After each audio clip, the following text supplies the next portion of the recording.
Good morning बच्चों। सो हम लोग अब रेगुलर बेसिस में फिर से ये चैप्टर 12 जो है हिस्ट्री का, तो इसको स्टार्ट करेंगे। ठीक है। सो बीच में थोड़ा सा गैप हो गया था, कोई बात नहीं। हम लोग छोटा छोटा टॉपिक के जरिए ही इस चैप्टर को भी हम लोग कंप्लीट करेंगे। कोई जल्दबाजी नहीं है, हम लोग के पास टाइम है। सो चैप्टर 12 जो है बेसिकली ये गांधीयन इरा पर बेस्ड है। गांधीयन इरा मतलब ये गांधी जी का युग, गांधी जी का समय, दैट मीन्स गांधी जी का डोमिनेशन रहा है इंडियन पॉलिटिक्स पर। कब से? तो 1915 में जब गांधी जी इंडिया में आए, उसके बाद से लेकर के जब तक इंडिया आज़ाद न हुआ, दैट मीन्स 1947 तक इंडिया में गांधी जी का डोमिनेशन रहा। तो इसको गांधीयन इरा का नाम से भी जाना जाता है। तो ऐसे तो जनरल लिखता यही है। 1919 से लेकर के 1919 से लेकर के 1947 1947 तक का पीरियड को गांधीयन इरा कहते हैं। किंतु अगर हम 1915 से भी गांधीयन इरा अगर कहेंगे तो शायद ये भी गलत नहीं होगा, क्योंकि 1915 में इंडिया में गांधी जी जैसे ही आए, उसी का बाद से गांधी जी का इन्फ्लुएंस वगैरह इस तरह से बढ़ते ही चले गए, है ना। सो अब 1915 जो है Gandhi ji came back to India from South Africa. आपको पता ही है गांधी जी ने बहुत साल साउथ अफ्रीका में बिताए। ठीक है।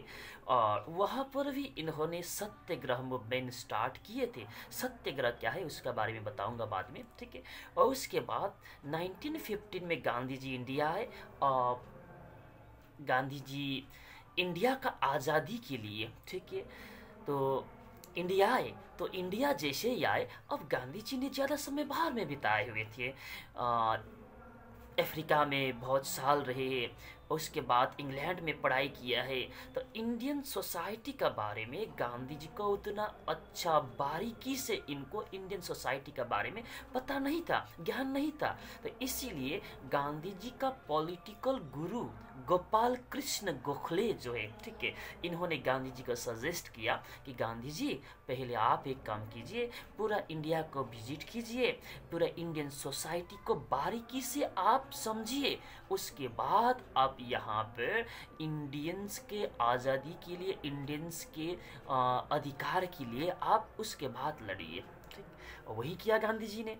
1916 में गांधी जी विजिट करते हैं चंपारण बिहार, और हम लोग बहुत ही ये फॉर्चुनेट है बिहार कि बिहार का चंपारण से ही गांधी जी का विजिट स्टार्ट होता है। चंपारण एक डिस्ट्रिक्ट है बिहार में, ठीक है। तो चंपारण से गांधी जी का विजिट स्टार्ट होता है।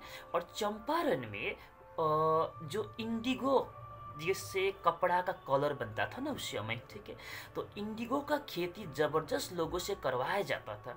और खेती करवाने के बाद नंबर वन, तो जो आप लोग खेती जहाँ पर धान और गेहूँ का खेती करते, उस ज़मीन पर फार्मर से ज़बरदस्त इंडिगो का खेती कराया जाता था, नंबर वन। अब खेती तो कराया, ठीक है, अच्छा पैसा तो देना चाहिए। तो जब हार्वेस्ट होता था प्रोडक्ट का, तो प्राइस नहीं मिलता था, बहुत ही मिनिमम प्राइस देते थे। तो इसीलिए गांधी जी चंपारण विजिट करते हैं उन्हीं फार्मर्स को सपोर्ट करने के लिए जिन लोगों पर फोर्सफुली इंडिगो का खेती करवाया जाता था। और वो लोग तो राजी नहीं थे इंडिगो खेती करने से, क्योंकि इंडिगो का प्लांट इस तरह का प्लांट है जो ज़्यादा जो सोयल का न्यूट्रिएंट्स को भी कंज्यूम करता है। तो एक बार अगर इंडिगो का खेती कर लिए तो सोयल जो होता है मोस्टली ये अनफर्टाइल भी हो जाता है, ठीक है। तो इसलिए भी लोग नहीं करना चाहते थे। और ठीक है, करवाया गया ज़बरदस्त, तो फिर अच्छा उसका प्राइस भी देना चाहिए, तो नहीं देते थे।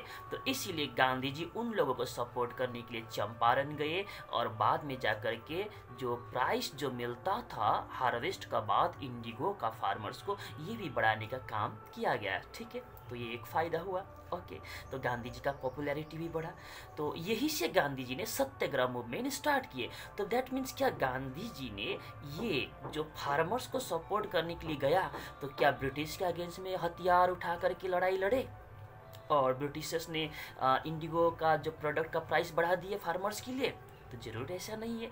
सत्याग्रह का मतलब ही होता है यहाँ पर, इसको कहते पैसिव रेजिस्टेंस भी कहते।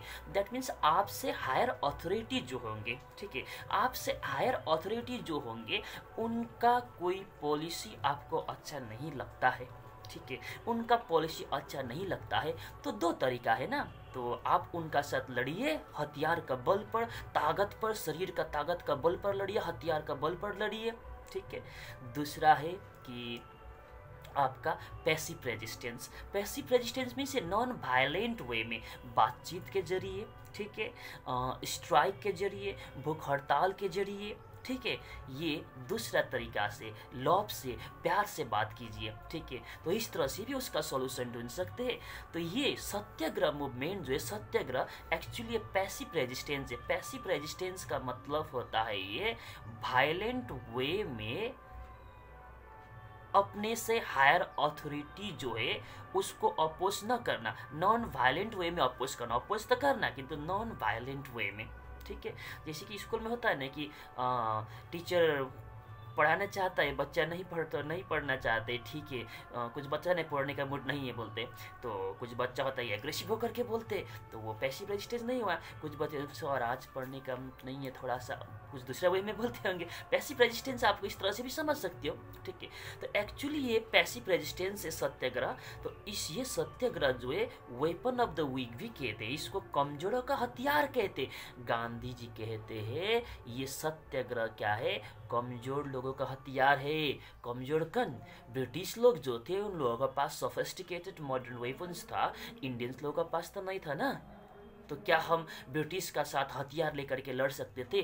ताकत का बल पर क्या ब्रिटिश का साथ हम लोग लड़ सकते थे?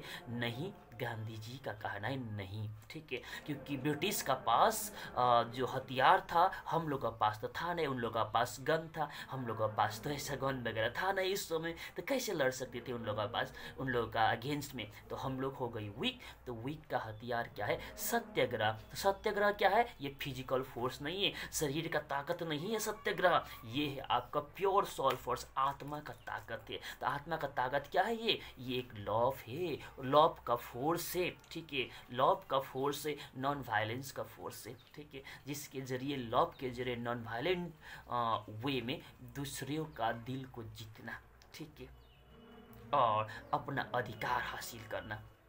ओके, अब ये सत्याग्रह मूवमेंट गांधी जी जो अर्थात मतलब प्रेयर एंड पिटिशन का ये पॉलिसी है गांधी जी का, सेल्फ सफरिंग का पॉलिसी है गांधी जी का, ठीक है।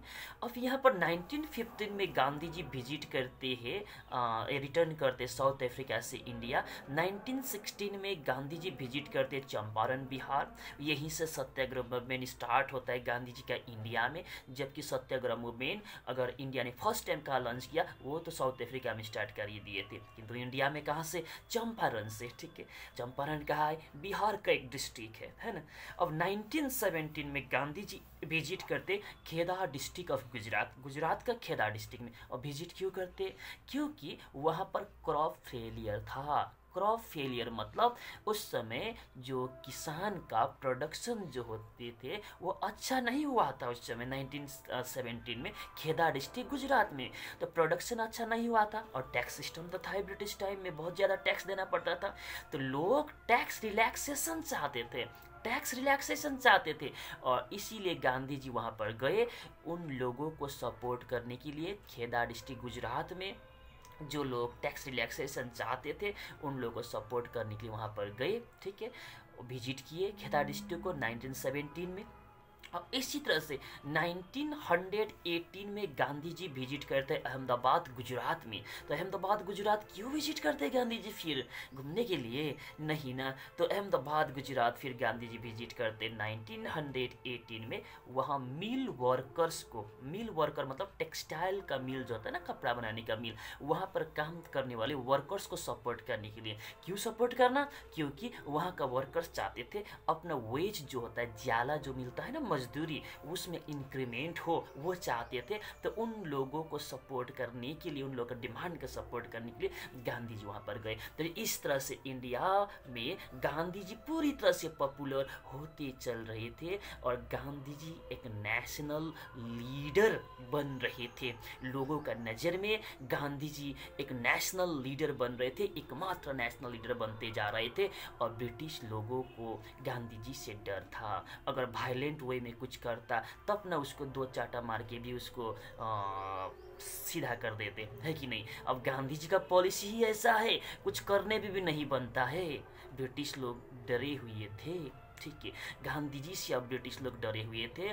तो नेशनलिस्ट सेंटीमेंट जो गांधी जी क्रिएट करवा रहे थे लोगों में, ठीक है, नेशनलिस्ट सेंटीमेंट स्लो पॉइजन लोगों में जो क्रिएट करा रहे थे ब्रिटिश के अगेंस्ट में, तो ब्रिटिशर्स डरे हुए थे। तो इसीलिए यहाँ पर एक सिटीजन कमिटी भी सेटअप करते 1918 में ही। ब्रिटिशर्स, सिटीजन का मतलब होता है राजद्रोह, दैट मीन्स गांधी जी हुए, ठीक है। इस तरह से जितना भी पॉलिटिकल एक्टिविटी में इन्वॉल्व, जो ब्रिटिश के अगेंस्ट में इन्वॉल्व लोग जो है, इन लोग अब सप्रेस करना होगा। अब ब्रिटिश सोचते इन लोगों को सप्रेस करना होगा। गांधी जी का लीडरशिप में जो नेशनलिस्ट सेंटिमेंट इंडियंस लोगों में क्रिएट हो रहा है, इसको तो दबाना होगा, सप्रेस करना होगा। इसलिए एक सिटीजन कमिटी भी सेटअप हुआ था, जो बुक मेंशन नहीं करते, ये ना तो क्लास 8 का बुक मेंशन करते, ना तो क्लास 10 का बुक मेंशन करते। ये क्लास 10 में भी चैप्टर पढ़ना होगा ना आपको। तो सिटीजन कमिटी सेटअप हुआ था 1918 में, ठीक है। उसी सिटीजन कमिटी में वो लोग ने डिसाइड किया गया कि अब किस तरह से गांधी जी और गांधी जी जैसे गांधी जी का चेला चपेटा को किस तरह से सप्रेस किया जाए, नेशनलिस्ट सेंटिमेंट को किस तरह से सप्रेस किया जाए। तो इसीलिए एक सिटीजन कमिटी सेटअप होते हैं। उसके बाद यहाँ पर रॉलाक्ट एक्ट पास होता है। तो रॉलाक्ट एक्ट क्यों पास होता है, तो वो चीज़ हम लोग नेक्स्ट टॉपिक में डिस्कस करेंगे। आज के लिए इतना ही। शिवरात्रि का पूजा है, भोले बाबा के लिए नमस्कार सबको, थैंक यू।